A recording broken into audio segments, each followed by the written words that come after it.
What if the darkest parts of you are not the enemy at all, but the missing key you've been searching for?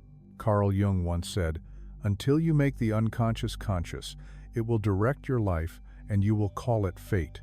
Think about that. How many times have you found yourself stuck in the same painful pattern, whether in love, at work, or in your emotions, and told yourself, that's just how life is? But what if it isn't fate? What if it's your shadow, quietly pulling the strings from behind the curtain? So let me ask, are you willing to face it? Imagine stepping into a test Jung himself might have created. 12 questions, not ordinary questions, but mirrors. Each one forcing you to look at yourself from an angle you normally avoid. Some will feel uncomfortable, some may sting. But if you stay with me, you'll begin to see not just where your shadow hides, but how it shapes your choices, your relationships, and even the way you see the world. Picture walking into a dark room with a single candle. At first, everything looks threatening. Strange shapes stretch across the walls. But as your eyes adjust, you realize those shapes are nothing more than shadows cast by your own body. That is what this journey island the shadow looks terrifying only because it's hidden. Shine a light, and suddenly you see it for what it is yourself. So let me ask you directly, what part of yourself are you most afraid for others to see? Is it your anger, your envy, that voice that whispers you're not enough? Whatever came to mind first, that's your shadow knocking at the door. And here's the paradox. The shadow isn't only the so-called bad parts. It's also your hidden talents, your buried desires, the power you locked away because someone once told you they were unacceptable. How many of your gifts have you hidden just to feel loved, just to belong? Jung believed the gold of the personality lies in the shadow. The very thing you fear could be the treasure that completes you. Stay with me, because before this journey ends, you'll hear the 12 questions Jung would ask, and more importantly, you'll learn how to answer them in a way that begins the process of integration. By the final question, you'll understand why Jung considered it the most dangerous and the most liberating. So here's your invitation. Take a deep breath, lower your defenses, and step into the mirror, because what you're about to face is not your enemy. It's the missing half of who you are. Shadow work may sound mysterious, but at its core, it's simply turning toward the parts of yourself you usually turn away from. Think of it like emotional housekeeping. Over the years, we push uncomfortable feelings, painful memories, and impulses we don't approve of into the basement of our mind. We close the door and pretend they're gone, but they're not gone. They leak out through arguments, anxiety, self-sabotage, or the same old patterns we swear will never repeat, yet somehow do. Carl Jung gave this hidden side a name, the shadow. He believed that unless we bring it into awareness, it controls us.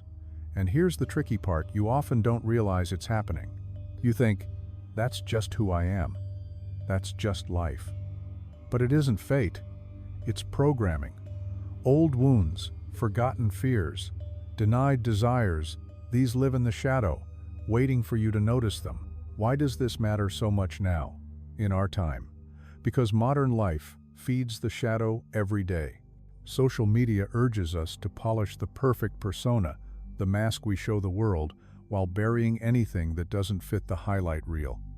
At work, we're told to suppress emotions in the name of professionalism. In relationships, we often hide our real needs for fear of rejection. Slowly, without realizing it, we drift further from our authentic selves. Shadow work is the way back. It's not about fixing yourself. It's about becoming whole. When you bring the shadow into the light, you stop fighting against yourself. You begin to see the hidden drivers behind your anger, your jealousy, your insecurity. And instead of letting them run the show, you integrate them. That's when transformation happens. Let me give you an example. Imagine someone who's always quick to criticize others for being selfish. On the surface, it looks like moral high ground. But beneath it lies their own buried desire to be more assertive, to claim space, to say no without guilt. Because they've repressed that desire, they see it everywhere in others. That's projection. But once they recognize it, they stop blaming everyone else and reclaim the right to express their own needs. This is why shadow work is so powerful. It pulls your energy back from the outside world and turns it inward, where it belongs. It's about responsibility, yes, but even more, it's about freedom. When you integrate your shadow, you stop living under the weight of hidden forces. You begin to choose consciously. And this isn't just self-help talk. Jung believed ignoring the shadow is dangerous, both for individuals and for society. He warned that when the shadow is denied on a collective scale, it erupts as prejudice, conflict, even war. Look around today. The polarization, the outrage, the endless projection in politics and culture, that's the collective shadow at work. Which means, shadow work isn't just personal growth, it's a contribution to healing the world. So let me leave you with a thought. What if the very emotions you were taught to suppress, anger, envy, fear, are not weaknesses at all, but signals?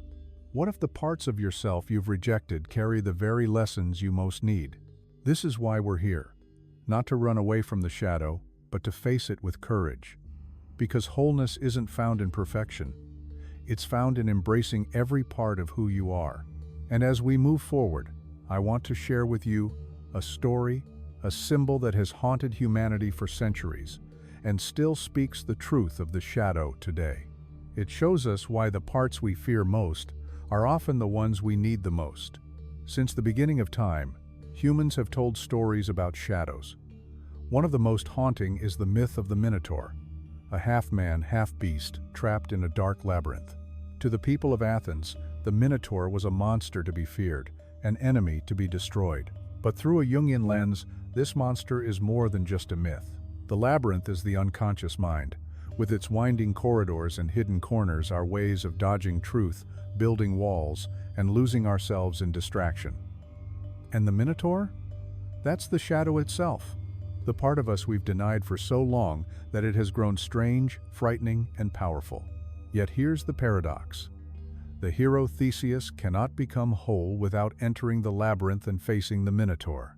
With Ariadne's thread to guide him back, he confronts the creature, survives, and returns transformed.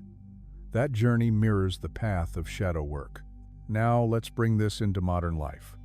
Picture someone who always plays the nice role. They smile, they agree, they never cause conflict.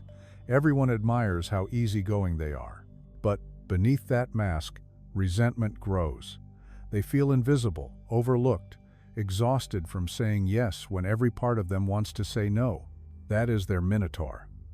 Not evil, just the anger and boundaries they've locked away in the labyrinth. And the longer they ignore it, the more dangerous it becomes.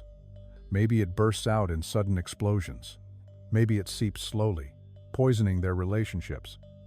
But when they finally step into the labyrinth, journaling their anger, practicing saying no, daring to speak their truth, the Minotaur changes.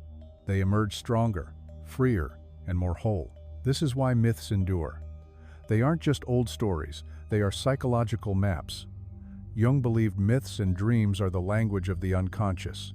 Your Minotaur may not have horns and hooves, but it shows up in other ways as jealousy, self-doubt, or that relentless inner critic. And the rule is the same. Avoid it, and it controls you. Face it, and it transforms you. So, what is your Minotaur? Is it your anger?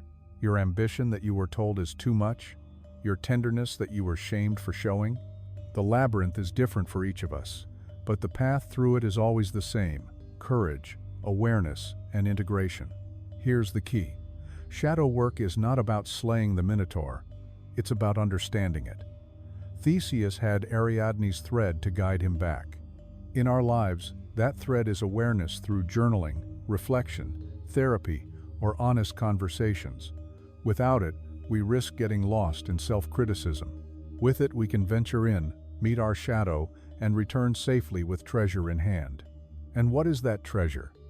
The energy you once spent on hiding, energy that becomes creativity, passion, love. The Minotaur, once feared, turns into an ally. Anger becomes boundaries. Envy becomes clarity about what you want. Fear becomes courage. So, here's a reflection for you. If you were to step into your own labyrinth today, what creature would be waiting for you? Picture it, describe it, give it form. Because once you name your Minotaur, you've already begun to take back your power. And as we continue, we'll leave the myth behind and step into your daily life. Together, we'll look at the first 3 signs that your shadow is quietly shaping the way you live. And once you see them, you'll never unsee them. The shadow is clever. It rarely shows itself directly. Instead, it slips into ordinary moments, disguised as everyday behavior. But once you know the signs, you can catch it in action. Let's start with the first 3. Have you ever noticed how certain people trigger you instantly? Maybe it's the coworker who brags, or the friend who always shows up late. The reaction you feel is stronger than the situation deserves. That's the shadow at work. Think about it. When you catch yourself saying, "I can't stand people like that," pause. What exactly are you reacting to? More often than not, it's a quality you've buried in yourself. If arrogance enrages you, maybe it's pointing to your own hidden need to shine. If flakiness drives you crazy, maybe it mirrors your own buried desire to be less rigid. Here's something you can try. The next time someone sets you off, write down their behavior. Then ask yourself, where in my life do I do this, even in small ways? Or where do I secretly wish I could? You might be surprised by what comes up. Another sign is when you feel like you're stuck in déjà vu. The same type of partner betrays your trust. The same kind of boss undervalues you. The same conflict reappears no matter where you go. This isn't just bad luck. It's the shadow repeating lessons until you finally face them. Jung said, "What we do not make conscious appears in our lives as fate." That's what's happening here. The shadow keeps handing you the same script, hoping you'll notice the pattern. So instead of asking, "Why does this always happen to me?" try asking, "What part of me is attracting or tolerating this?" The moment you see the pattern, you gain the power to rewrite it. And then there's emotional intensity that comes out of nowhere. A small comment sparks a huge wave of anger, jealousy, or shame. Someone says something tiny, but it cuts so deep you wonder why. That flood of emotion is a flashlight pointing directly at your shadow. These reactions usually trace back to old wounds. Maybe as a child you learned it wasn't safe to express anger, so now even the smallest conflict lights up your whole nervous system. Or maybe you were told not to be selfish, so every time you assert a need, you feel guilty. Those sudden floods aren't overreactions. They're reminders of what's been hidden, waiting to be seen. When this happens, don't just vent or shut down. Pause. Ask yourself, what's the deeper story beneath this feeling? Trace it back. Journal about the earliest memory you have of that same emotion. Often, you'll find your shadow has been carrying pain that never had the chance to be voiced. These first 3 signs are like adjusting your eyes in a dark room. At first, everything feels confusing, but slowly, shapes begin to appear. The shadow starts to look less like a monster and more like a messenger, and once you see it, you can never unsee it. In the next part, we'll dive into 3 more signs, subtler ones. The kind that weave into your daily choices so quietly you hardly notice them. But once you do, the picture of your shadow becomes much clearer. We've seen how the shadow shows up in strong emotions and repeated patterns. But sometimes it hides in quieter ways, subtle habits and small choices that slip under the radar. Let's look at 3 more signs. Think about the mask you wear for the world, your persona. It's the polished image you put on to be accepted, hardworking, generous, agreeable, whatever role you've chosen. But when that mask feels too perfect, it usually means the shadow is working overtime behind it. Maybe you know someone who is always the strong one. They never ask for help. Everyone admires their toughness, but beneath it, they may be carrying fear, vulnerability, or a desperate need for care. Or think about the person who prides themselves on always being kind, never angry. Where do you think their shadow is? It's sitting in the corner, piling up unexpressed rage, waiting for the day it bursts. So here's a question. What role do you play to win approval? And what do you have to hide to keep that mask in place? The answer might point you straight to your shadow. Another sign is self-sabotage at the finish line. You work hard, you get close to your goal, and then something happens. You procrastinate, you pick a fight. You forget the deadline. Somehow, you trip yourself up right before success. This is classic shadow sabotage. Why? Because success threatens the identity you've been clinging to. If deep down you believe you're unworthy, then reaching your goal feels unsafe. So the shadow steps in and pulls you back into what feels familiar. It's not that you don't want success. It's that part of you fears what it would mean. So the next time you catch yourself derailing your own progress, ask, what belief about myself feels threatened if I actually succeed? Naming that fear brings it out of the dark and weakens the shadow's grip. And then there are the thoughts you never share, the little fantasies, the sharp judgments. Maybe you envy a friend's freedom. Maybe you silently judge someone for being bold when deep down you wish you had that same courage. These hidden thoughts are whispers of the shadow. Jung reminded us that what we repress doesn't vanish. It goes underground. Harsh judgments and secret desires often reveal the qualities we've denied in ourselves. So pay attention to that inner commentary. Don't dismiss it as just thoughts. Treat it like data. Ask yourself, what does this judgment or fantasy say about me? The shadow often speaks in disguise, but it always speaks. These signs may not be as explosive as rage or heartbreak, but they're just as important. They reveal how the shadow sneaks into the ordinary, into your habits, your roles, even your passing thoughts. The more you notice them, the more light you shine into the labyrinth. And remember this, the shadow loses its power the moment you recognize it. In the next part, we'll go even deeper into the hidden signs most people miss, the ones Jung warned about, because they can quietly drain your life if you don't see them. The most dangerous shadows are not the obvious ones. They're the ones that blend so smoothly into daily life that you mistake them for just who I am. These are the hidden signs Jung warned about. Let's look at 3 of them.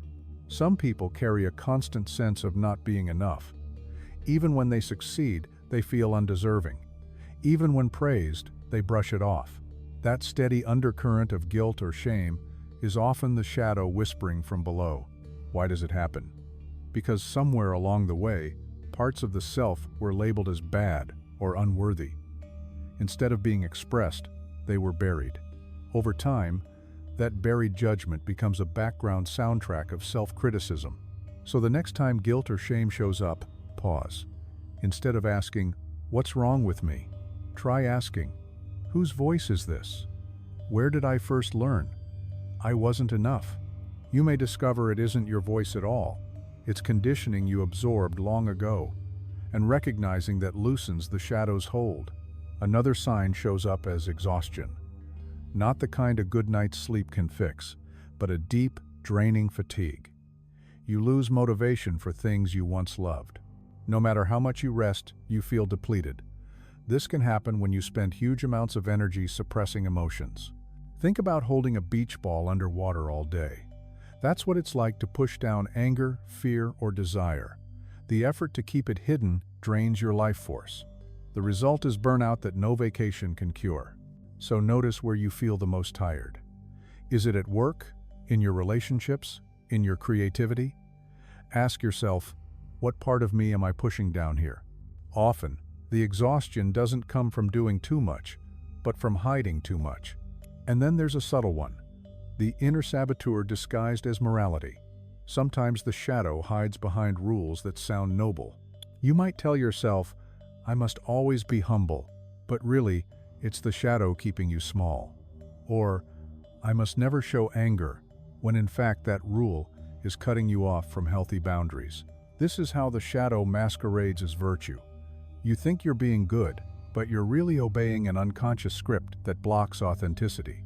Jung warned that the shadow can wear noble clothing, making it the hardest to see. So try this. Finish the sentence, "I should always," or "I should never." Then ask, whose rule is this really? And what would happen if I broke it? The answers might surprise you.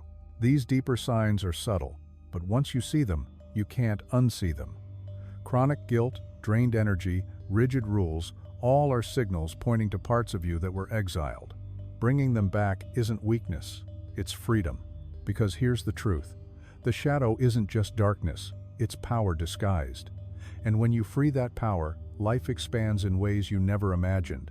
In the next part, We'll move from ideas into practice.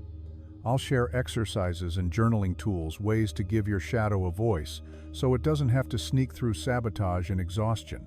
Awareness is only the first step. Transformation comes when you act. Jung believed change happens when the unconscious is brought into conversation with the conscious mind. One of the simplest yet most powerful tools for this is journaling. Writing bypasses the polished mask and lets hidden voices surface. Let's explore 3 practices that will help you meet your shadow directly. Each night, take just a few minutes and ask yourself, what today triggered me the most, and what does it reveal about me? Write it down uncensored, even if it feels messy. Maybe it's, I was furious at my coworker for bragging. It made me feel invisible. Then follow up. Where in my life do I crave recognition, but don't allow it? Do this regularly, and you'll start to see patterns, the recurring themes of your shadow. Another practice is a dialogue with your shadow. Jung often encouraged what he called active imagination. Open your journal, write a question to your shadow, and then let your hand answer as if the shadow were speaking back. For example, why do you always flood me with jealousy? Shadow: because you keep ignoring your own desire for freedom. At first it may feel strange, but soon the dialogue takes on its own voice. You may be surprised at how honest and raw the answers feel. And here's a third exercise. Make a list of the qualities, desires, or behaviors you consider unacceptable. Things you would never want others to know about you. Maybe selfishness, maybe wanting attention, maybe anger, ambition, or sensuality. Now, next to each one, write the hidden gift it contains. Selfishness might point to a buried need for self-care. Anger might point to passion for justice. Ambition might reveal your hunger to create. By reframing the forbidden as potential, you reclaim the energy you lost trying to bury it. Why do these practices work? Because journaling makes the shadow visible. What was once vague becomes clear on the page. You can't integrate what you can't see. Writing gives you a mirror. And more than that, it gives the shadow a safe outlet. Instead of exploding in arguments or sabotaging your progress, it finds expression in ink and reflection. That's how you build a relationship with the shadow, not as an enemy, but as a partner. You don't need to be perfect. 5 minutes a day is enough. Consistency matters more than intensity. The shadow reveals itself in layers, and patience is the key. The paradox is this: the more time you spend with your shadow, the less frightening it becomes. What once felt like a monster in the labyrinth begins to feel like an old friend, holding messages you needed all along. And if you listen, those messages will guide you back toward wholeness. In the next part, we'll step into one of the most charged arenas of the shadow: love and relationships. This is where the shadow often plays its most dramatic games, and where the potential for healing runs deepest. If you want to see your shadow at work, look at your closest relationships. Love is the sharpest mirror. Why? Because intimacy strips away the mask. Partners, family, even close friends, they can trigger what strangers never could. And in those moments, the shadow steps onto the stage. Think about the first spark of attraction. So often, we're drawn to qualities we've disowned. The confident, outspoken person attracts the quiet, reserved one. The nurturing soul is drawn to the tough and practical. On the surface, it feels like chemistry. But beneath it, projection is doing its work. You're not only falling in love with them, you're falling in love with the lost parts of yourself. That can be beautiful, but also dangerous. The same projection that creates attraction can flip into resentment. The boldness you admired starts to feel like arrogance. The sensitivity you cherished begins to feel like neediness. What changed? Nothing but your awareness. The qualities were always there, you simply stopped projecting your light onto them. Conflict is another place the shadow loves to appear. A small disagreement about chores or schedules suddenly unleashes a storm of rage or despair. Why? Because the fight isn't really about dishes. It's about buried wounds. One partner might feel invisible, echoing a childhood of being overlooked. The other might feel controlled, echoing an old fear of losing freedom. The next time you argue, pause and ask yourself, what am I really fighting for here? What old story is being reawakened? That simple shift turns a fight into an opportunity to meet the shadow together. Not all projections are negative. Sometimes we project our hidden greatness onto a partner. We see them as magical, inspiring, larger than life. That's the golden shadow, the brilliance of our own soul, reflected back to us. Jung believed that falling in love often means recognizing our unclaimed light in another person. The danger comes when we forget that the gold belongs to us too. When we idolize someone, we risk dependency. But when we reclaim the projection, we grow. The courage, creativity, or kindness we admire in them becomes something we nurture within ourselves. Try this. Write down 3 things you adore about someone you love. Then ask, where do I already carry these qualities, even in small ways? And how can I grow them more in myself? Admiration then becomes self-integration. Relationships are not just about comfort. They're laboratories for growth. Every trigger, every spark of attraction, every clash is a message from the shadow. The goal is not to avoid conflict or projection, but to use them with awareness. Here's the deeper truth. When you integrate your shadow, you stop demanding that others carry it for you. You no longer need a partner to complete you because you stand whole. That's when love becomes free, not a bargain of hidden wounds, but a union of conscious souls. So think about it. What qualities in your partner trigger you the most? What qualities do you admire the most? Both are reflections of your shadow, dark and golden. In the next part, we'll step beyond intimacy and into the wider world. Work, friendships, and social life. These two are stages where the shadow performs, often in disguises we don't recognize. The shadow doesn't just show up in love. It also slips into our work, our friendships, and the wider community. Social life is full of roles, masks, and expectations, which makes it the perfect stage for the shadow to act unnoticed. At work, most of us wear a professional mask. We act composed, agreeable, efficient. That helps us get by, but when the mask gets too tight, it squeezes the life out of authenticity. Think about the ambitious employee who never speaks up, afraid of seeming arrogant, or the leader who hides vulnerability to protect authority. The qualities they repress don't vanish. They show up instead as stress, passive aggression, or burnout. Ask yourself, what part of me is missing at work? What do I leave at the door every morning? The answer will often point you straight to your shadow. Among friends, the shadow takes a different shape. Sometimes it's comparison or competition. You might secretly resent a friend's success while smiling and congratulating them. Or you might play the funny one in the group, using humor to hide sadness. Social groups often assign roles: the leader, the caretaker, the rebel, the peacekeeper. And once you're locked into that role, the parts of you that don't fit get pushed underground. Over time, even with close friends, you may feel unseen. So, reflect on this. What role do I usually play in groups? And what do I hide to keep that role alive? Owning those hidden pieces brings more honesty and depth into friendships. The shadow also shows up on a collective level. Whole groups project unwanted traits onto others. We've all seen how fast society labels lazy, dangerous, untrustworthy. Often these are the very qualities that group refuses to see in itself. Look at social media. Outrage spreads like wildfire. Scapegoating and cancel culture thrive on splitting the world into good and bad, us versus them. It's the collective shadow in action. By demonizing the other side, people avoid facing the same traits in their own community. So the next time you feel swept up in collective anger, pause. Ask yourself, what part of me relates to the very thing I'm condemning? This doesn't excuse harmful behavior, but it does reveal how projection works inside group identity. When you integrate the shadow in work and social life, something shifts. You become less reactive, more authentic. You stop silencing your voice at work and use it with clarity. You stop resenting friends and start celebrating them without losing yourself. You stop demonizing others and begin to recognize our shared human struggle. This doesn't mean you accept everything blindly.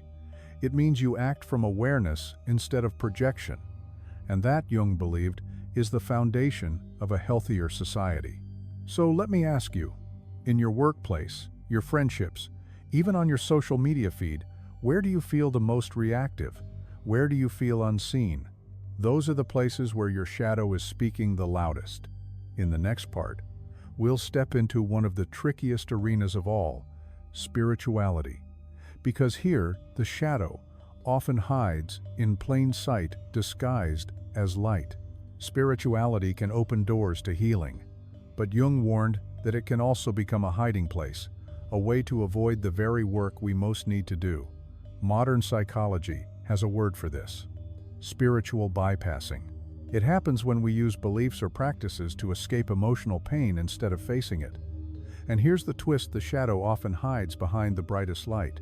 Have you ever met someone who insists on being positive all the time? Who avoids any talk of anger, grief, or conflict? Positivity is wonderful, but when it becomes a rule, darker emotions get pushed underground. That's bypassing. By clinging to good vibes only, we exile parts of ourselves that don't fit the story. But wholeness doesn't come from perfection. It comes from embracing the full range of being human, light and dark together. So notice when you feel pressured to stay positive at all costs. Ask yourself, what emotion am I avoiding right now? Naming it is the first step toward integration. There's another trap hiding behind spiritual practices: meditation, prayer, yoga, rituals. These are powerful tools, but sometimes they become walls. Someone might meditate for hours, not to deepen awareness, but to avoid loneliness. Another might use affirmations, not to heal, but to deny their anger. The shadow doesn't disappear because you chant louder. It waits patiently until you're ready to listen. Try this.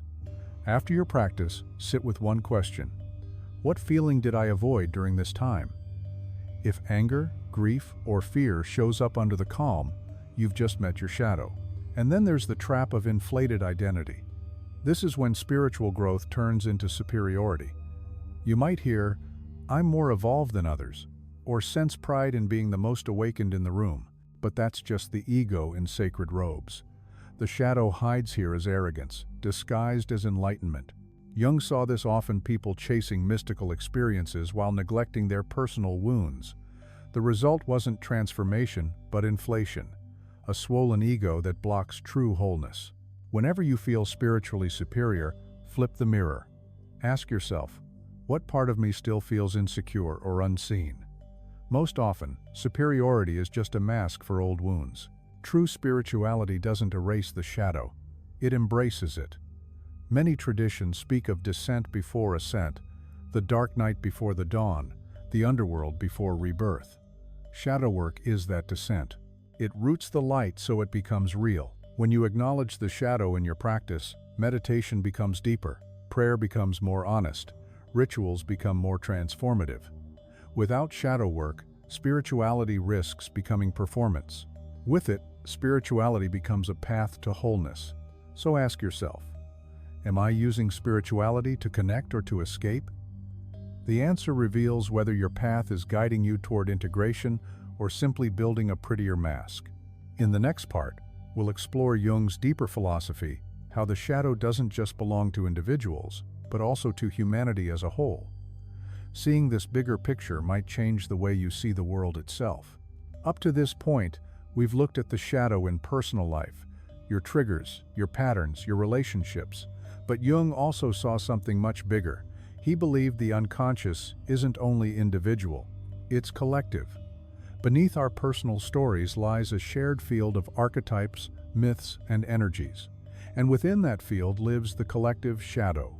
Look at history, and you'll see it everywhere. Whole nations projecting unwanted traits onto the enemy. Prejudice, persecution, war, all fueled by a refusal to own the darkness within. When one group demonizes another, it's usually their own disowned traits, magnified and cast outward. Jung lived through 2 world wars. He saw firsthand how a collective shadow, left unchecked, could lead to destruction on a massive scale. His warning was clear: If individuals refuse to integrate their shadows, societies will act them out instead, and we can see it today. Online culture thrives on projection. Political divides are fueled by demonizing the other side. Social media outrage splits the world into good and evil, light and dark. These aren't just cultural issues, they're psychological ones. Every time someone denies their shadow, they add fuel to the collective fire. Jung once said, "The greatest threat to humanity is not weapons, but the psyche left unconscious." Archetypes reveal this too. Every culture tells stories of monsters, villains, tricksters. These figures endure because they represent the universal shadow. They're not just out there, they're in us. When we watch a villain on screen, we're staring into the mirror of humanity's inner darkness. So how do we heal something this big? Jung believed it starts small with individuals. Each time you face your shadow, you lighten the collective load. Each time you stop projecting onto others and own your part, you break a chain of unconsciousness. It may feel small, but consciousness spreads. When one person dares to live whole, it gives others permission to do the same. Over time, that ripple becomes cultural change. So here's a question to carry. When you feel intense anger toward a group, whether political, cultural, or social, pause. Ask yourself, what part of me makes this so unbearable to see? This doesn't excuse injustice, but it reveals how the shadow hides in collective identity, fueling cycles of division. Jung's philosophy wasn't about escaping the shadow. It was about embracing it as part of the human story. He saw darkness and light as inseparable twins. Deny one, and the other loses its strength. Hold both, and you move toward wholeness. On a collective level, that means letting go of simple stories of good and evil. It means recognizing that humanity carries both brilliance and brutality. If we want a better future, we must face both honestly. So think about it. What collective shadows do you see playing out around you? Where is society projecting its denied qualities? These questions matter, because the health of the world begins with the courage of the individual. In the final part, we'll bring everything together. We'll return to the 12 questions Jung would ask, and I'll leave you with a challenge, a call to not just reflect, but to live your integration in daily life. You've walked through the labyrinth. You've met the Minotaur. You've seen how the shadow shows up in love, in work, in society, and even in spirituality. And through it all, one truth has become clear. The shadow isn't here to destroy you, it's here to complete you. Carl Jung believed that integration, the act of making the unconscious conscious, is not just therapy, it's destiny. Until you face the shadow, it runs your life from the dark. But when you turn toward it, you unlock the hidden gold within. So, let me ask you one last time. Are you willing to face yourself? Throughout this journey, we've uncovered 12 questions woven into every story, every exercise, every reflection. Let's gather them together. What part of myself am I most afraid for others to see? Where in my life do I overreact, and what does that reveal about me? What patterns keep repeating, and what part of me is attracting them? What emotion feels too big for the situation, and what old wound does it point to? What role or mask do I wear to be accepted, and what do I hide beneath it? When do I sabotage myself? And what belief am I protecting when I do? What secret judgments or fantasies reveal the parts of me I've disowned? Where does guilt or shame whisper that I'm not enough, and whose voice is it really? What drains my energy, and what am I repressing that makes me so tired? What rigid shoulds, or should-nots, are secretly keeping me small? Where do I use spirituality to escape instead of transform? What collective shadow am I projecting onto the world around me? These aren't just questions, they're doorways. Each one opens a path to awareness, integration, and freedom. And here's the thing, shadow work isn't about finishing. It's about beginning, again and again. Every trigger, every emotion, every projection is another chance to practice. Some days will feel easy, others uncomfortable. But every time you face your shadow, you reclaim a piece of yourself. So here's my invitation. Choose one of these 12 questions tonight. Sit with it. Write about it. Let it guide you. Tomorrow, choose another. Slowly, patiently, you'll begin to build a bridge between the person you pretend to be and the person you truly are. If this journey spoke to you, if Jung's wisdom echoed in your own story, don't let it end here. Keep walking the path. Share your reflections. Add your voice. Each story you tell becomes another light in the labyrinth, helping others find their way too. Because this work isn't just about you, it's about all of us. When you face your shadow, you help heal the collective shadow. When you reclaim your power, you inspire others to do the same. Real change doesn't begin with grand speeches, it begins with individuals choosing wholeness. So, take a deep breath, look into the mirror, and remember, the shadow is not your enemy. It is the missing half of your soul, waiting for your embrace. The only question left is this: will you step into the darkness and claim your light?